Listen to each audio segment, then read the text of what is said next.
শিরোনাম: রক্তহীন খুন। সাগ্নিকবাবু খুব পরিষ্কার পরিচ্ছন্ন মানুষ।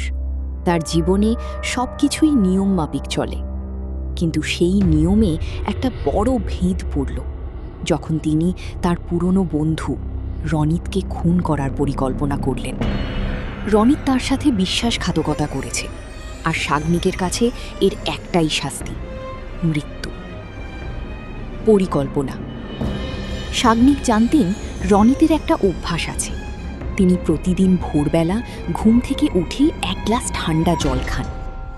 সাগ্নিক এক ধরনের ওডারলেস আর টেস্টলেস বিষ, পয়জন, জোগাড় করলেন, যা মানুষের শরীরে গেলে প্রায় 12 ঘন্টা পর হৃদযন্ত্র বন্ধ করে দেয়।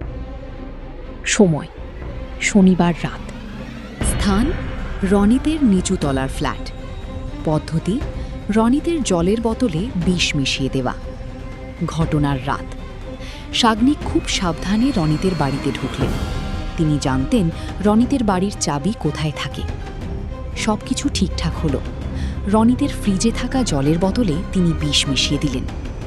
বেরিয়ে আসার সময় তিনি দেখলেন টেবিলের উপর একটা ছোট ডায়েরি খোলা। কৌতূহলবশ তিনি পড়লেন: সাগ্নিকের কাছে আমি ঋণী। ও কালকে আসলে আমি সব টাকা ফেরত দিয়ে দেব, আর আমাদের পুরনো ভুল বুঝাবুঝি মিটিয়ে নেব। সাগ্নিকের বুকটা একটু কেঁপে উঠল, কিন্তু তখন আর কিছু করার ছিল না। তিনি দ্রুত বাড়ি ফিরে এলেন। শেষ পরিণতি: সকালবেলা সাগ্নিকের ঘুম ভাঙল একটা ফোনে। রনিতের বাড়ি থেকে পুলিশ ফোন করেছে। সাগ্নিক ভাবলেন, এত দ্রুত? বিষ তো 12 ঘন্টা পর কাজ করার কথা। তিনি ছুটে গেলেন রনিতের বাড়িতে।